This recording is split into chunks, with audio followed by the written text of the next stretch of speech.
Welcome to deep insights. So आज आम discussion करिया जाउछे कांसेप्ट ऑफ ओडिया व्याकरण। देखिबा आमे कोन रही छि कांसेप्ट ओडिया व्याकरण रो व्याकरण रो प्रयोजनीयता कोन आमे जानिया प्रथमे तापर आमे डिस्कशन करिया कोन सब रही तदर कंटेंट रही छि व्याकरण भितरे। तो व्याकरण रो प्रयोजनीयता देखिबा दर्शन अर्थनीति राजनीति विज्ञान व्याकरण जो टर्म टी हम पाखर वर्तमान अछि तार अर्थ जानिया प्रथमे। तो कौन तार अर्थ रही दर्शन देखिबा दर्शन एक शास्त्र अर्थनीति एक शास्त्र राजनीति विज्ञान गोटे शास्त्र इतिहास मध्य गोटे शास्त्र पदार्थ विज्ञान यह मध्य गोटे शास्त्र अटे समाज तत्व परि व्याकरण मध्य गोटे शास्त्र। तो ए माने जेमति गोटे गोटे शास्त्र जोटा कि हम पूर्व जानिछे ए माने गोटे गोटे शास्त्र बोली सेही बळी भाबरे व्याकरण मध्य गोटे शास्त्र अटे कि भଳି भाबरे शास्त्र अटे सेटा हम जानिबा हैला कि निर्दिष्ट शास्त्र अध्ययन द्वारा तत्संबंधी ज्ञान उपलब्ध होइतै। ये जो शास्त्र ये सब टर्म गुड़ाक आम जानिले निर्दिष्ट शास्त्र दर्शन विषय पढ़िले आम दर्शन संबंध में अधिक समय ज्ञान पाइपर से भाव में व्याकरण पढ़ले कौन हम ना व्याकरण पढ़ले कौन हम ना आम ओडिया भाषा धर ओडिया भाषार ओडिया एक व्याकरण अटे जिते सब भाषा पृथ्वी रही तार निर्दिष्ट निर्दिष्ट व्याकरण मान रही तो से निर्दिष्ट भाषार व्याकरण को आम अध्ययन कले कौन हम आम से भाषा से निर्दिष्ट भाषा कौन कर गभीर ज्ञान प्राप्त कर ओके। तो क्लियर हो गला निर्दिष्ट शास्त्र अध्ययन द्वारा कौन हुए तत्संबंधी ज्ञान उपलब्ध होता है जेभली भाव में निर्दिष्ट शास्त्र मानक अध्ययन कले निर्दिष्ट ज्ञान आमको मिली था से भाव में व्याकरण महत्व बहु प्राचीन काल उपलब्ध होता है। पृथ्वीर विभिन्न भाषा व्याकरण ग्रंथ रचित होती विभिन्न प्रकार भाषा व्याकरण पाइपर पाणिनीकृत संस्कृत भाषार व्याकरण विश्वर सर्वप्राचीन व्याकरण सबुठार पुराना व्याकरण हूँ सबुठार प्राचीन व्याकरण हूँ गोटा संस्कृत व्याकरण जोटा कि क्या द्वारा रचना होती ना पाणिनी द्वारा। तो व्याकरण हेउछि कौन ना भाषा विश्लेषक ग्रंथ शुद्ध भाषा रे कहिबा लेखिबा और पढ़िबा पई व्याकरण शास्त्र अध्ययन सर्वादौ कर्तव्य। तो व्याकरण कौन भाषा को जे विश्लेषण करे से होछि व्याकरण शुद्ध भाषा रे कहिबा आमे किबळी भाबरे प्योरिटी दरकार लैंग्वेज रे प्योरिटी दरकार शुद्ध रूप रे कहिबा शुद्ध रूप रे लेखिबा एवं शुद्ध रूप रे बुझिबा ए सब काम होछि व्याकरण शास्त्र। समस्त शास्त्र लेखावली शुद्धता व्याकरण मौलिक नीति उपरे पर्यवस्त आमे किभଳି भाबरे समस्त शास्त्र को शुद्ध रूप रे कहि परिबा व्यवहार उपयोगी करि परिबा तार संपूर्ण नियंत्रण किए ने व्याकरण ही ताको नियंत्रित करथे। तो कौन व्याकरण किछि मौलिक नीति ताको नियंत्रित करे ओके। कहिबा अपेक्षा लिखन शुद्धता अधिक गुरुत्वपूर्ण कहिबा बेले आमे जदि किछि कहला बेले आम गोटे आंचलिक भाषा व्यवहार करूँ किंतु लिखित भाषा और कथित भाषा कौन हो परिवर्तन हो जाए तेणु कहवा अपेक्षा आम कौन कर लेखिला बेले आम अधिक सचेतन रहा आवश्यक कि जेभली किछि भूल न हुए कारण ये बर्तमान आम जाना कि लेखिला बेले कौन आम अधिक अधिक सचेतन हवा आवश्यक ना एथिपाई आम अधिक सचेतन हवा लेखिला बेले कहवा अपेक्षा रिजन हूँ पुस्तकटा रही है कि कारण अशुद्धि पुस्तक पढ़ले अशुद्धिर प्रयोग हम तो अशुद्धि पुस्तक जदि आम पढ़ा आम कौन कह आम गोटे पुस्तक पढ़ार कारण कौन गोटे शुद्ध ज्ञान को आहरण करवा पुस्तक पढ़ार आमर मुख्य लक्ष्य हूँ यहाँ किंतु आम जदि जी लिखि पुस्तक से ही जदि अशुद्धि शब्दर प्रयोग कर अशुद्धि भाषार प्रयोग कर तो कौन कर आम तो सहीटा आम आम ज्ञान जो रहा आम जो ज्ञान जो आम उत्स भाविकी ग्रहण कले सहीटा आमर आम लगे जदि भी कम लगे माने वर्थ इट हेनी कहीं कहीं अशुद्धि अशुद्धि अशुद्धि व्यवहार होगा कि तेणु आम जब शुद्ध रूपटा शिखि ताले शुद्ध रूपटा कहीपर शुद्ध रूपटा लेखिपर फल आमठू जी शिखब आमठू जी ज्ञानर उत्स आमको जी ज्ञानर उत्स भाव ग्रहण कर आम लेखाटा को जी ज्ञानर उत्स भाव नब सी कौन कर सी शुद्ध रूप प्योरिटी सी कौन कर गेन कर फल एक भाषा क्रमश दूषित हो तेणु शुद्धता निहाती आवश्यक भाषा कहीं जब भाषा जमती दूषित न हुए ओके ओ विशृंखलित हो जाए है कि दूषित एवं विशृंखलित उभय हो जाए सुतरां भाषा को श्रृंखलाबद्ध करे व्याकरण श्रृंखला श्रृंखला किए दिए भाषा को श्रृंखला देता है व्याकरण एणु व्याकरण होउछि शुद्ध भाषा प्रयोगर विद्या बा शास्त्र एटा गोटे विद्या शास्त्र जोटा कि शुद्ध भाषा को प्रयोग करिवारे सहाय्य करे ओके। आगु जिबा वर्तमान देखिबा नेक्स्ट कोन स्लाइड रे रहिछि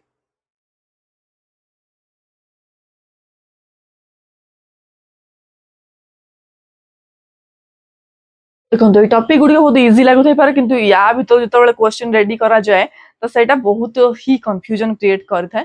ତ ବେଟର ହବ ଏଇ ଟପିକ ଗୁଡିକ ବହୁତ ମନ ଧ୍ୟାନ ଦେଇକି ପଢିବା ଉଚିତ ଏବଂ ଏଥି ସହିତ କିଛି ନୋଟ ନିହାତି ପ୍ରିପେୟାର କରିବା ଉଚିତ। ଖାଲି ପଢିଦେଲେ ହବନି, ନୋଟ ଟା ପ୍ରିପେୟାର କଲେ କଣ ହବ, ଆମେ ଥରେ ଶୁଣିବା ଏବଂ 100 ଥର ଶୁଣିବା ଗୋଟେ ଥର ଲେଖିବା ସାଙ୍ଗରେ ସମାନ। ତେଣୁ ଲେଖିବାଟା ନିହାତି ଆବଶ୍ୟକ। ଓଡିଆ ବର୍ଣ୍ଣମାଳା ହଉଛି ଓଡିଆ ଆଲଫାବେଟ। ବର୍ତ୍ତମାନ ଆମେ ଜାଣିବା ଧ୍ୱନି ମାନଙ୍କର ଲିଖିତ ରୂପ ହେଉଛି ବର୍ଣ୍ଣ। ବର୍ଣ୍ଣ କାହାକୁ କୁହାଯାଏ ବର୍ତ୍ତମାନ ଦେଖିବା। ବର୍ଣ୍ଣ କାହାକୁ କୁହନ୍ତି? ଧ୍ୱନି ଯୋଉଟା ଆମେ ଉଚ୍ଚାରଣ କରୁଛେ ସେଟାକୁ ଧ୍ୱନି ବୋଲି କହୁଛେ, ହେଲା କି? ଯୋଉଟା କି କଣ କଣ୍ଠ ଗହ୍ୱରରୁ ମୁଖ ପାଖକୁ ଉଚ୍ଚାରିତ ହୋଇକି ଆସୁଛି ସେଟା ଧ୍ୱନି। ତ ଧ୍ୱନିକୁ ଯେତେବେଳେ ଆମେ ଲେଖୁଛେ ଧ୍ୱନିର ଲିଖିତ ରୂପକୁ ଆମେ କଣ ବୋଲି କହୁଛେ ନା ବର୍ଣ୍ଣ ବୋଲି କହୁଛେ। ବର୍ଣ୍ଣ ଅର୍ଥାତ ଧ୍ୱନି ବର୍ଣ୍ଣ ମାନଙ୍କର କଣ ହେଇଥାଏ? ବର୍ଣ୍ଣିତ ବା ରୂପାୟିତ। ଧ୍ୱନି କଣ ହେଇଯାଏ? ଯେତେବେଳେ ରୂପାନ୍ତରିତ ହୋଇଯାଏ ସେଟା ବର୍ଣ୍ଣକୁ ରୂପାନ୍ତରିତ ହୁଏ। ଓକେ, ତାପରେ ଦେଖିବା ବର୍ଣ୍ଣ ଧ୍ୱନି ମାନଙ୍କର ଲିଖନ ସଂକେତ ହୋଇଥିବାରୁ ତାହା ଲିପି।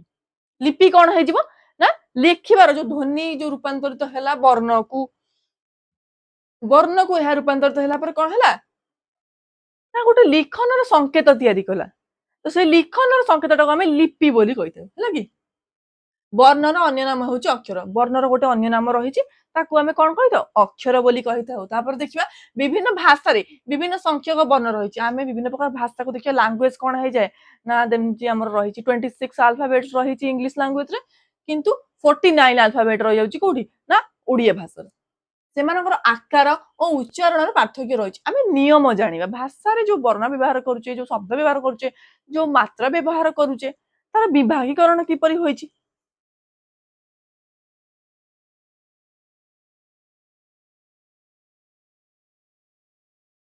ତ ଦେଖିବା ପ୍ରଥମେ ବର୍ଣ୍ଣମାଳା ଜାଣିବା। ବର୍ଣ୍ଣମାଳାରେ କଣ ରହୁଛି ନା ଓଡିଆ ଭାଷାରେ ଲେଖା ପଢା ପାଇଁ କଣ ରହିଛି ନା 49 ଗୋଟି ବର୍ଣ୍ଣ ବ୍ୟବହୃତ ହେଉଛି। 49ଟି ବର୍ଣ୍ଣ ରହିଛି। ଏହି ବର୍ଣ୍ଣ ସମୁଦାୟକୁ ଓଡିଆ ଭାଷାର ବର୍ଣ୍ଣମାଳା ବୋଲି କୁହାଯାଏ। 49ଟି ରହିଲା କଣ? 49ଟି ବର୍ଣ୍ଣକୁ ନେଇକି ଓଡିଆ ଭାଷାର ବର୍ଣ୍ଣମାଳା ସୃଷ୍ଟି ହୋଇଛି, ହେଲା କି? ବର୍ଣ୍ଣମାନଙ୍କ ସମୂହକୁ ବର୍ଣ୍ଣମାଳା ବୋଲି କୁହାଯାଇଛି, ହେଲା କି? ତ ଇଏ ଆସିଗଲା ଆମର ଓଡିଆ ଭାଷାର 49 ଗୋଟି ବର୍ଣ୍ଣମାଳା। ଅ ଆଠୁ ଆରମ୍ଭ କରିକି ସହ ଅନୁସାର ବିସର୍ଗ ଚନ୍ଦ୍ରବିନ୍ଦୁ ରହିଲା। ଆଚ୍ଛା, ଆଗରୁ ଆମେ ଜାଣିଛେ କି ଧ୍ୱନିର ଲିଖିତ ରୂପକୁ ବର୍ଣ୍ଣ। ଫର୍ଷ୍ଟ ସ୍ଲାଇଡରେ ଆମେ ଦେଖିଲେ ଧ୍ୱନିର ଲିଖିତ ରୂପକୁ ବର୍ଣ୍ଣ ବୋଲି କୁହନ୍ତି। ତାପରେ ମାତ୍ର 49 ବର୍ଣ୍ଣର 49ଟି ଧ୍ୱନି ନାହିଁ। ଏଇଟା ମନେ ରଖିବାର ଜିନିଷ। 49 ଗୋଟି ବର୍ଣ୍ଣମାଳା ରହିପାରେ କିନ୍ତୁ 49ଟି ବର୍ଣ୍ଣର 49ଟି ଧ୍ୱନି ନାହିଁ, ହେଲା କି? ଯେମିତି ଣ, ନ, ବର୍ଗେ ଜ, ଅନ୍ତସ୍ଥ ଜ, ତାଲବେଶ, ମୁଦନେଶ, ସେମାନଙ୍କର କଣ ଉଚ୍ଚାରଣ, ଯୋଉ ଆମେ ଧ୍ୱନିଟିକୁ ଯୋଉ ଉଚ୍ଚାରିତ କରୁଛେ ଏଟା ସମାନ ଭାବରେ ଉଚ୍ଚାରିତ ହଉଛି କିନ୍ତୁ ଲେଖିଲା ବେଳକୁ ଚେଞ୍ଜ ହେଇଯିବ, ହେଲା କି? ବର୍ଣ୍ଣ ଗୁଡିକର ଉଚ୍ଚାରଣ ସମାନ ହୋଇଥିଲା ବେଳେ ପାଣି, ବାଣୀ, ଜଳ, ଯଶ, ହେଲା କି? ଶରତ, ଷଣ୍ଢ, ସହର, ଏଠି ତାଲବେଶ ରହିଛି, ଏଠି ମୁଦନେଶ ରହିଛି, ଏଠି ଦନ୍ତେଶ ରହିଛି। କିନ୍ତୁ ଯେତେବେଳେ ଆମେ ଉଚ୍ଚାରଣ କରୁଛେ କଣ ଜାଣିପାରିବା କୋଉଟା କୋଉ ସ ହବ? ସେଟା ଆମେ ନିୟମ ନିୟମ ଦେଖିଲେ, ବ୍ୟାକରଣ ନିୟମ ହିଁ କହିପାରିବ ନା କୋଉଠି କୋଉ ସ ଲାଗିବ, ହେଲା କି? ସେମିତି କୋଉଠି ବର୍ଗେଜ ଲାଗିବ, କୋଉଠି ଅନ୍ତସ୍ଥ ଲାଗିବ। ଜଳ, ଯଶ, ସେଇଟା ଆମେ ଜାଣିପାରୁଛେ କଣ ପାଇଁ ଏଠି ବର୍ଗେଜ ଲାଗିଛି ବୋଲି କି ଏଠି ଅନ୍ତସ୍ଥ ଲାଗିଛି, କାହିଁକି ନା ଜାଣିପାରୁଛେ ଆମେ କଣ ପାଇଁ ନା ଆମେ ବ୍ୟାକରଣ ଜାଣିଛେ, ବ୍ୟାକରଣ ନିୟମ ବିଷୟରେ ଆମେ ପରିଚିତ ଅଛେ, ସେଥିପାଇଁ ଆମେ ଏଇଟା ରେକଗ୍ନାଇଜ କରିପାରୁଛେ କି ଏଠି ପାଣିଟା ହର୍ଷିକାର ହେଇଛି, ଏଠି ପାଣିଟା ଦୀର୍ଘିକାର ହେଇଛି, କିମ୍ବା ଏଠି ବର୍ଗେଜରେ ଜଳ ହେଇଛି, କିମ୍ବା ଏଠି ଅନ୍ତସ୍ଥ ଜରେ ଯଶ ହେଇଛି, କିମ୍ବା ଏଠି କହିବାର ଶରତରେ ତାଲବେଶ ଲାଗିଛି, କିମ୍ବା ଷଣ୍ଢରେ ମୁଦନେଶ ଲାଗିଛି ଏବଂ ଦନ୍ତେଶରେ ସହର। ଏଇଟା ଗୋଟେ ନିୟମ, ଏଇଟା ଓଡିଆ ଭାଷାର ନିୟମ। ଏଇଟା ଆମେ ଜାଣିଛେ ବୋଲି ହିଁ ଏଟା କରେକ୍ଟଲି ଏଠି ଲେଖିଛେ। କିନ୍ତୁ ଯିଏ ଜାଣି ନଥିବ ଏ ବିଷୟରେ ସେ କଣ କରିବ? ସେ ନିଶ୍ଚିତ ରୂପରେ ଏଇଟାକୁ କଣ କରିବ ନା ଭୁଲ କରିଦବ, ଯୋଉଟା କି କଣ ହେଇଯିବ? ଭୁଲ ହେଇଗଲେ ପୁଣି ଅଶୁଦ୍ଧି ହେଇଯିବ। ତ ଭାଷାର ଅଶୁଦ୍ଧି ହେଲେ ପୁଣି ଭାଷା ଦୂଷିତ ହେଇଯିବ। ତେଣୁ ବ୍ୟାକରଣ ନିୟମ ଗୁଡିକ ଜାଣିବା ନିତାନ୍ତ ଆବଶ୍ୟକ ଭାଷାର ଶୁଦ୍ଧିକରଣ ପାଇଁ। ତାପରେ ଦେଖିବା ଓଡିଆ ବ୍ୟାକରଣ ବର୍ଣ୍ଣ ଓ ବର୍ଣ୍ଣମାଳା।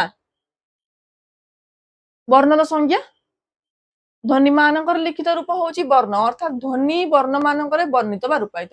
ବର୍ଣ୍ଣ ଧ୍ୱନି ମାନଙ୍କର ଲିଖନ ସଂକେତ ହୋଇଥିବାକୁ ତାକୁ ଲିପି କୁହନ୍ତି। ବର୍ଣ୍ଣର ଅନ୍ୟ ନାମ ହଉଛି ଅକ୍ଷର। ବିଭିନ୍ନ ଭାଷାରେ ବିଭିନ୍ନ ସଂଖ୍ୟକ ବର୍ଣ୍ଣ ରହିଥାଏ, ହେଲା କି? ତ ଏଇଠି ଆସିଗଲା ଓଡିଆ ବର୍ଣ୍ଣମାଳାର ବିଭାଗୀକରଣ। 49ଟି ରହିଛି ଆମର କଣ ନା ବର୍ଣ୍ଣ। ବର୍ଣ୍ଣ ଯୋଉ 49ଟି ରହିଛି, ହେଲା କି? ତ ଏଇ ଯୋଉ ଓଡିଆ ବର୍ଣ୍ଣମାଳାରେ ଥିବା ଯୋଉ ବର୍ଣ୍ଣ ମାନଙ୍କୁ କେତେ ଭାଗରେ ବିଭକ୍ତ କରାଯାଇଛି ना दुई भाग रे विभक्त करा जायछि फर्स्टली रहि जाउछि स्वर वर्ण जोटा कि आमे इंग्लिश रे जानछे भावेल्स बोली भावेल्स ए ई आई ओ यू रहिछि हैला कि तो पांच गोटी भावेल्स रहिछि स्वर वर्ण से भଳି केतोटी रहिछि व्यंजन वर्ण कॉन्सोनेंट्स रहिछि हैला कि तो स्वर वर्ण 11 टी रहितला बेले व्यंजन वर्ण केतोटी रहिछि व्यंजन वर्ण रहिछि 38 गोटी ओके तो देखिबा स्वर वर्ण वर्तमान जानिया डेफिनेशन जानिबा कार स्वर वर्णर संज्ञा जानिबा एवं एग्जांपल गुडी देखिबा एवं व्यंजन वर्णर डेफिनेशन जानि कि तार एग्जांपल देखि ताकू भी बहुत भाग विभागीकरण कराइछ जानिया गुडा एवडा निहात दरकार तो स्वर वर्णर संज्ञा प्रथम जानिया स्वयं राज्यते इति स्वराहा माने निजे जो माने कोन करंती उच्चारण पाई निजर अन्य वर्णर साहाय्य न नै से माने सीधा सळग भाବରେ उच्चारित होई परंती से मानकु स्वर वर्ण कहंती हैला कि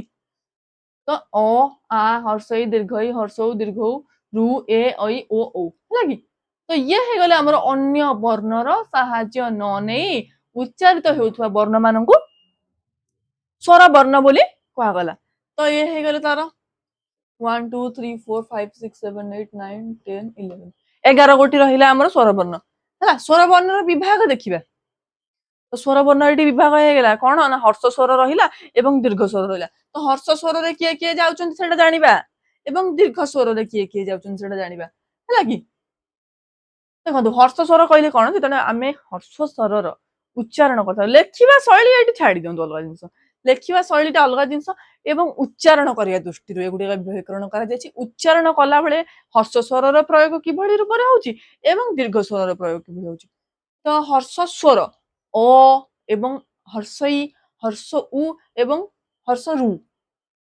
ହେଲା କି ତ ଇଏ କଣ ହୁଅନ୍ତି ଯେତେବେଳେ ଉଚ୍ଚାରିତ ହୁଅନ୍ତି ଏମାନେ ଅଧିକ ଦୀର୍ଘତା ଅବଲମ୍ବନ କରନ୍ତି ନାହିଁ ମାନେ ସର୍ଟଲି କମ ଭାବରେ ଏମାନେ କଣ ହେଇଥାନ୍ତି ନା ଉଚ୍ଚାରିତ ହେଇଥାନ୍ତି ଉଚ୍ଚାରଣରେ ଏଙ୍କର କମ ସମୟ ଲାଗିଥାଏ ଅ ଇ ଉ ରୁ ଏଇ ଚାରୋଟି ଯାକ ତେଣୁ ଏଇ ଚାରୋଟି ହଉଛନ୍ତି ହର୍ଷ ସ୍ୱର ମନେ ରଖିବେ ହର୍ଷ ସ୍ୱର ଚାରି ଗୋଟି ରହିଛି ଏବଂ ଦୀର୍ଘ ସ୍ୱର ଦେଖିବା ଦୀର୍ଘ ସ୍ୱର ଆ ଦୀର୍ଘ ଇ ଆଉ ଦୀର୍ଘ ଉ ଏ ଐ ଓ ଔ 1 2 3 4 5 6 7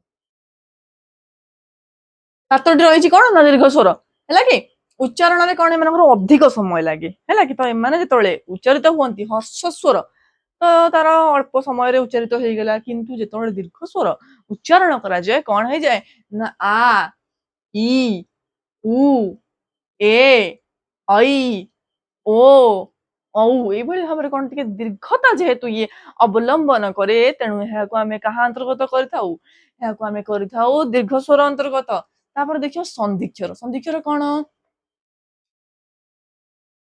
ଐ ଏବଂ ଔ କୁ କଣ କୁହନ୍ତି ସଂଯୁକ୍ତ ସ୍ୱର କୁହନ୍ତି ଦୁଇଟି ସ୍ୱରର ବ୍ୟବହାର ହେଇଥିବାରୁ ତାକୁ ସଂଯୁକ୍ତ ସ୍ୱର ବୋଲି କହୁ ଉଦାହରଣ ଦେଖିବା ଆମେ କିଭଳି ଭାବରେ ଅ ଯୁକ୍ତ ଇ ହେଲା କି ତ ଇଏ ହର୍ଷ ସ୍ୱର ଦୁଇଟି ମିଶିକି ସୃଷ୍ଟି ହୋଇଛି ଗୋଟିଏ ସନ୍ଧିକ୍ଷର ଯୋଉଟା କି ଦୀର୍ଘ ସ୍ୱରରେ ବି ରହୁଛି ଏବଂ ସନ୍ଧିକ୍ଷରରେ ବି ରହିଲା ହେଲା କି ତ କଣ ରହିଲା ଏଠି ଅଯୁକ୍ତ ହର୍ଷ ଏ ଦୁଇଟି ହଉଛି ହର୍ଷ ସ୍ୱର କିନ୍ତୁ ଏ ଦୁଇଟି ମିଶିକି ଯୋଉଟା ସୃଷ୍ଟି ହେଲା ସେଇଟା ହଉଛି ଦୀର୍ଘ ସ୍ୱର ଯୋଉଟା କି ହଉଛି ଐ ତାପରେ ଦେଖ ଅ ଏବଂ ଉ ଅଯୁକ୍ତ ହର୍ଷ ଉ ମିଶିକି ଯୋଉଟା ସୃଷ୍ଟି ହଉଛି ସେଇଟା ହଉଛି ମଧ୍ୟ ଗୋଟେ ହର୍ଷ ସ୍ୱର ଏବଂ ଆଉ ଗୋଟେ ହର୍ଷ ସ୍ୱର ମିଶିକି ଗୋଟେ ଦୀର୍ଘ ସ୍ୱର ସୃଷ୍ଟି ହଉଛି ସେଇଟା ହଉଛି ଔ ଓକେ ଆଗକୁ ଯିବା ବର୍ତ୍ତମାନ ଆମେ ଆସି ପହଞ୍ଚିଛେ अन्य एक स्लाइड ऊपर जोटी रही व्यंजन वर्ण विषय बर्तमान देखिए व्यंजन वर्ण कन्सोनांट्स किभଳି भाବରେ डिवाइडेशन करा जायछि जे वर्ण गुड़िक स्वर वर्णर साहाय्य बिना उच्चारित होई पारंती नाही माने फुली डिपेंडेंट कहा ऊपर डिपेंडेंट ए माने स्वर वर्ण ऊपर डिपेंडेंट हैला ता माने कोन ए माने स्वर वर्ण को छाडी देल ना उच्चारित होई परिबेनी स्वर वर्णर साहाय्य नै कि हे माने उच्चारित होंती त से मानन को हमें कोन व्यंजन वर्ण बोली कहिथौ तो से मानन को व्यंजन बोली कहा जाय तो केते गोटी व्यंजन वर्ण रही 38 गोटी व्यंजन वर्ण आमे रही क ख ग घ ङ छ छ ज ज ञ ट ठ ड ढ ण त थ द ध न प फ ब भ म ज र ळ व तालबे स मूर्धन्य स दन्त्य स ह अनुस्वार विसर्ग चंद्रबिंदु है कि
हम्म।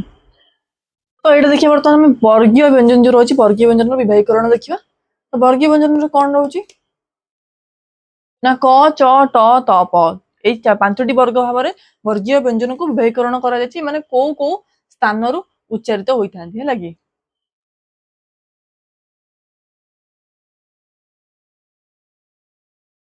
ତ ଗୁରୁତ୍ୱପୂର୍ଣ୍ଣ ବିଭାଗ ରହିଛି କଣ ଆମର ବର୍ଣ୍ଣମାଳାର ଅଳ୍ପ ପ୍ରାଣ ରହିଛି ମହାପ୍ରାଣ ରହିଛି ଅନୁନାସିକ ରହିଛି। ତ ବର୍ଗୀୟ ବ୍ୟଞ୍ଜନ ଯୋଉ ରହିଛି ବର୍ଗୀୟ ବ୍ୟଞ୍ଜନ ପ୍ରତ୍ୟେକ ବର୍ଗ 5 ଗୋଟି ବର୍ଗ ରହିଛି କ ବର୍ଗ च ବର୍ଗ କ च ଟ ବର୍ଗ ତ ବର୍ଗ ପ ବର୍ଗ।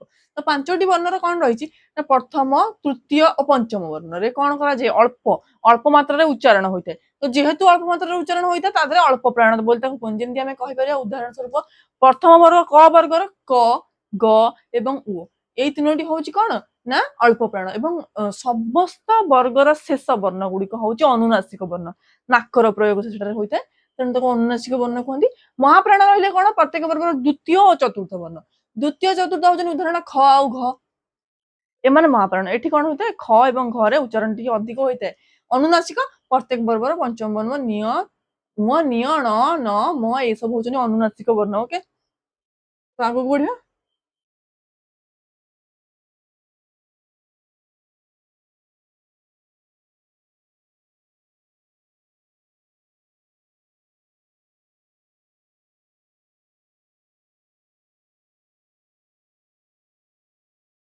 तो इम्पोर्टान्स ऑफ ग्रामर आम बर्तमान देखा कौन रही इम्पोर्टान्स ऑफ ग्रामर शुद्ध उच्चारण व्याकरण कौन आवश्यक शुद्ध उच्चारण करवा कहवा लेखिबारे व्याकरण साहाय्य करथे हमको भाषा श्रृंखला या भाषार नियमावली श्रृंखला रक्षा करिवारे प्रमुख भूमिका ग्रहण करे। मार्जित प्रकाश कौन व्याकरण ज्ञान द्वारा कौन हुए भाषा अधिक सुंदर हो जाए और मार्जित रूप धारण करे।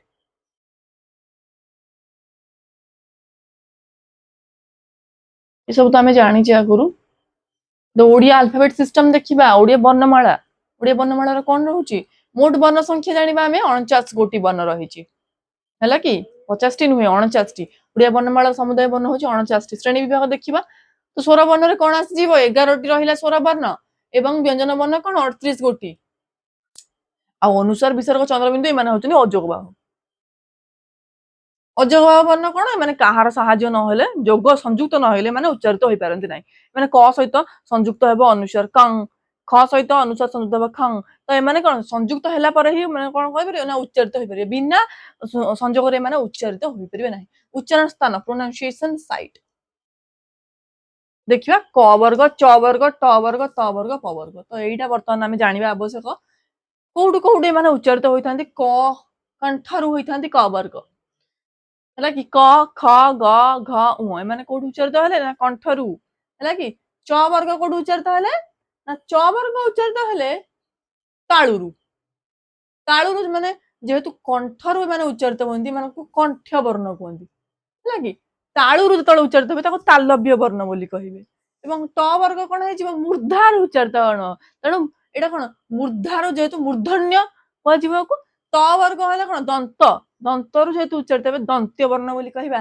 प वर्ग ओष्टर जेहेतु उच्चारित होती ओष्ट्य वर्ण बोली कहुए है। तो किभଳି भाବରେ उच्चारित होती आम देखा निजे निजे उच्चारण कले जापर कि केमी कंठरू यहाँ उच्चारित होटा केमी तालुरु होटा मूर्धणु होटा दंतरु होटा ओठरू उच्चारित होगी है तो आम जाना दरकार। देखो प्रथम रहा वर्गीय व्यंजन तापर रहा अवर्गीय व्यंजन। तो वर्गीय व्यंजन जो रही तार जो विभागीकरण 5 भाग रही ना तो विभागीकरण कौन हो ना शेष उ निय ण न म ये सब हूँ अनुनासिक वर्ण प्रथम जानले तापर जानले अल्प प्राण जानले महाप्राण जानले तापर बर्तमान देखिए कि भाव में क ख ग घ उ माने कंठ है बेले च तालु तालु तालु साहाଯ୍य माने उच्चारित होती च छ ज झ न्य। त वर्ग कोठू ना मूर्धा मूर्धारे या कौन हुए मूर्धार साहाଯ୍य नहेले माने उच्चारित हो परिबेनी त ठ ड ढ ण त वर्ग हे गले मूर्धन्य त वर्ग त थ द ध न माने दंत्य वर्ण है कि प वर्ग कौन प फ ब भ म माने होजनी ओष्ठ्य वर्ण होला। नेक्स्ट स्लाइड देखिबा। तो एटा गोटे कौन आमर आसीगला तुलना देखिए स्वर वर्ण रोचे कम 11 गोटी व्यंजन वर्ण रोचे 38 गोटी किंतु जानी रखा आवश्यक स्वर वर्ण ନିଜେ ଉଚ୍ଚାରିତ ହୋଇପାରେ କିନ୍ତୁ ବ୍ୟଞ୍ଜନ ବର୍ଣ୍ଣ କଥା ଆସିଲେ ବ୍ୟଞ୍ଜନ ବର୍ଣ୍ଣ ବିନା ସ୍ୱର ବର୍ଣ୍ଣର ସାହାଯ୍ୟରେ ଉଚ୍ଚାରିତ ହୋଇପାରିବ ନାହିଁ। କେମିତି ନା ଯେତେବେଳେ ଆମେ ଉଦାହରଣ ନେବା କ କ ଗୋଟେ କୋଉ ବର୍ଣ୍ଣ ସ୍ୱର ବର୍ଣ୍ଣ ତ ନୁହଁ, ଏହା ବ୍ୟଞ୍ଜନ ବର୍ଣ୍ଣ ଅଟେ। ବ୍ୟଞ୍ଜନ ବର୍ଣ୍ଣ କ କ ଯେତେବେଳେ ଉଚ୍ଚାରଣ ହଉଛି କ କେବଳ କ ନୁହଁ, କ ହଲନ୍ତ ଯୁକ୍ତ ଅ ସମାନ ହଉଛି କ। ତାମାନେ ଇଏ କାହାର ଉଚ୍ଚାରଣ ସାହାଯ୍ୟ ନେଲା ଅ କୋଉ ବର୍ଣ୍ଣ ସ୍ୱର ବର୍ଣ୍ଣ। ସ୍ୱର ବର୍ଣ୍ଣ ନିଜେ ଅ ଯେତେବେଳେ ଅ ଆ ହର୍ଷେଇ ଦୀର୍ଘଇ ଏମାନେ ଉଚ୍ଚାରଣ ହଉଛନ୍ତି ଯେତେବେଳେ ସେମାନେ କାହା ସାହାଯ୍ୟ ନଉଛନ୍ତି, କାହାର ବି ନଉନାହାନ୍ତି। ତାର ନିଜେ ଉଚ୍ଚାରିତ ହେଲା, ଆଉ କଣ କ ସାହାଯ୍ୟରେ ଲାଗି ନା। ତେଣୁ ନିଜେ ଉଚ୍ଚାରିତ ହୋଇଥିବାରୁ ଇଏ ସ୍ୱର ବର୍ଣ୍ଣ କାଟାଗୋରୀରେ ଯାଉଛି। କିନ୍ତୁ ଯେତେବେଳେ କ ଖ ଗ ଘ ଏମାନଙ୍କ କଥା ପଳେଇ ଆସୁଛି ଏମାନେ ର ସାହାଯ୍ୟ ନଉଛନ୍ତି। ଏବଂ ଆହୁରି ମଧ୍ୟ କାହାର ସାହାଯ୍ୟ ନଉଛନ୍ତି, ଉଦାହରଣ ଖାଲି କ ଖ ର ଦିଆହେଲେ ଇଏ ର ସାହାଯ୍ୟ ନେଇକି ଯେହେତୁ ଉଚ୍ଚାରିତ ହଉଛନ୍ତି ତେଣୁ ସିଏ ପଳେଇଲେ କୋଉଠି ନା ବ୍ୟଞ୍ଜନ ବର୍ଣ୍ଣର କ୍ୟାଟାଗୋରୀ।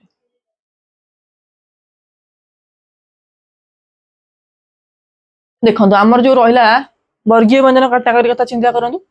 ତା ଦେହରେ ରହିଛି ଗୋଟେ ଅଳ୍ପ ପ୍ରାଣ, ଆଉ ଗୋଟେ ମହାପ୍ରାଣ, ଆଉ ଅନୁନାସିକ, ଏଇ ତିନି ଗୋଟି ରହୁଛନ୍ତି ବର୍ଗୀୟ ବ୍ୟଞ୍ଜନରେ।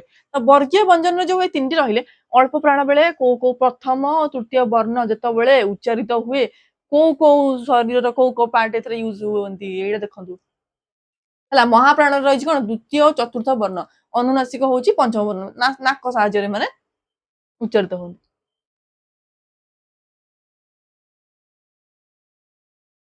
ତ ଆମେ ଜାଣିବା ଆବଶ୍ୟକ ଓଡିଆ ଗୋଟେ ପ୍ରାଚୀନ ଶାସ୍ତ୍ରୀୟ ଭାଷା ଅଟେ। ୟାର ପ୍ରତ୍ୟେକ ବର୍ଣ୍ଣର ଉଚ୍ଚାରଣ ଶୈଳୀ ଭିନ୍ନ ଭିନ୍ନ ଅଟେ। ଶୁଦ୍ଧ ଓ ମାର୍ଜିତ ଭାଷା ପ୍ରୟୋଗ ନିହାତି ଆବଶ୍ୟକ। ବ୍ୟାକରଣ ଜାଣିଲେ ହିଁ ଆମେ ଶୁଦ୍ଧତାର ସ୍ୱରୂପ ଏବଂ କଣ କରିପାରିବା ଶୁଦ୍ଧ ପ୍ରୟୋଗ କରିପାରିବା ଆମେ ଭାଷାରେ। ଧ୍ୱନି ବିଜ୍ଞାନ ଉପରେ ଆଧାରିତ ଆମର ଏହି ବର୍ଣ୍ଣମାଳା ଅତ୍ୟନ୍ତ କଣ ବୈଜ୍ଞାନିକ ସମ ହେଲା କି।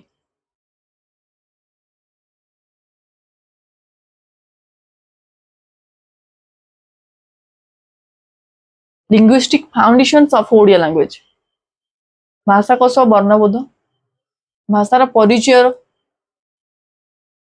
ଦେଖନ୍ତୁ ଏଠି ଆମେ ଦେଖନ୍ତୁ ଭାଷା କହିଲେ ଆମେ କଣ ବୁଝୁଛେ, ଭାଷା କଣ ଗୋଟେ ପ୍ରକାଶର ଗୋଟେ ମାଧ୍ୟମ। ଭାବନା ପ୍ରକାଶର ଭାବ ପ୍ରକାଶର ଯେତେବେଳେ ଗୋଟେ ମାଧ୍ୟମ ଆମେ ଯେତେବେଳେ ଖୋଜୁ ସେତେବେଳେ କଣ ହୁଏ ଭାଷା ସେତେବେଳେ ସୃଷ୍ଟି ହୁଏ। ମଣିଷ ନିଜର ମନର ଭାବନାକୁ ଅନ୍ୟ ନିକଟରେ ପ୍ରକାଶ କରିବା ପାଇଁ ଭାଷାକୁ ବ୍ୟବହାର କରେ। ଓଡିଆ ଏକ ପ୍ରାଚୀନ ଶାସ୍ତ୍ରୀୟ ମାନ୍ୟତା ପ୍ରାପ୍ତ ଭାଷା ଅଟେ। ଏହାର ଏକ ସମୃଦ୍ଧି ସାହିତ୍ୟିକ ପରମ୍ପରା ରହିଛି ହେଲା କି। ସମୃଦ୍ଧ ସାହିତ୍ୟିକ ପରମ୍ପରା ରହିଛି। ବ୍ୟାକରଣ ଭାଷାକୁ ଶୃଙ୍ଖଳିତ କରେ। ତ ବ୍ୟାକରଣର କାମ ହଉଛି କଣ ନା ଭାଷାକୁ ଏହା ଶୃଙ୍ଖଳିତ ରୂପ ପ୍ରଦାନ କରେ।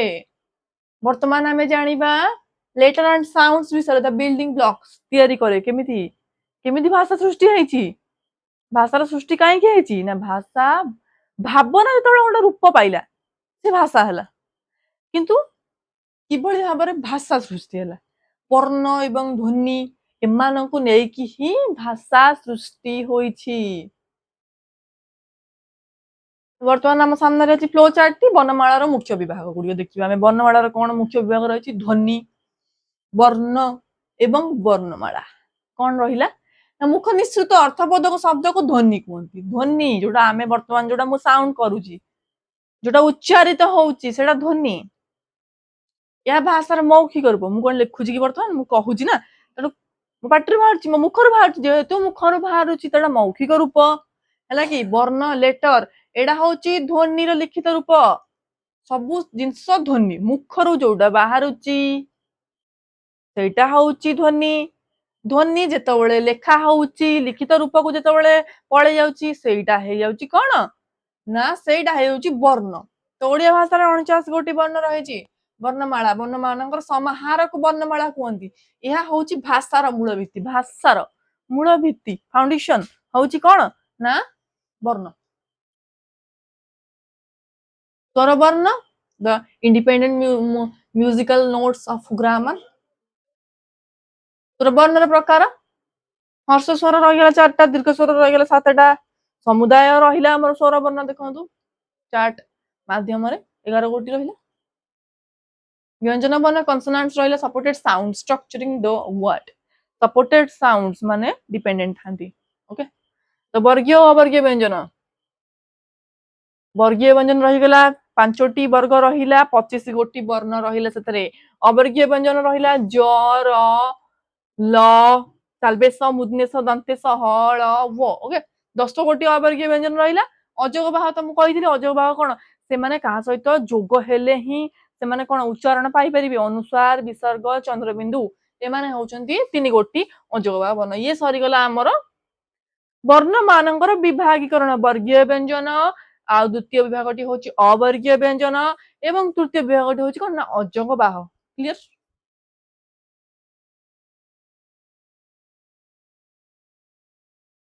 এইটা দেখন্তু ডায়াগ্রামেটিক ভিউ ये वर्तमान आम डिस्कस करुचे कहार ना आमर जो रहिला वर्गीय व्यंजन पांचटी वर्ग से माने कोडु कोडु उच्चारित होती गोटे मनिषर फेस रहिला एटा मुहर देजी फोटो तो कोडु कोडु एमाने उच्चारित हेबे प्रथमे देखंतु कंठ्य वर्ण कंठर उच्चारित हबो कि कंठ कंठ देकी उच्चारित हबो सेटा आसी हमर क ख ग घ म तालव्य वर्ण ताळु देकी जोटा जीव सेटा होची तालव्य वर्ण मूर्धना देकी जोटा जीव सेटा होची मूर्धन्य वर्ण दंत देकी दांत जतबेले दांत सहित दांत जतबेले बाड़ी हबो सेटा हे जीव हमर कोन दंत्य वर्ण ओष्ठ ओठर व्यवहार हे कि जो वर्ण गुडी को उच्चारित हेबे सी हे जीव ना कोन ओष्ठ्य वर्ण हला कि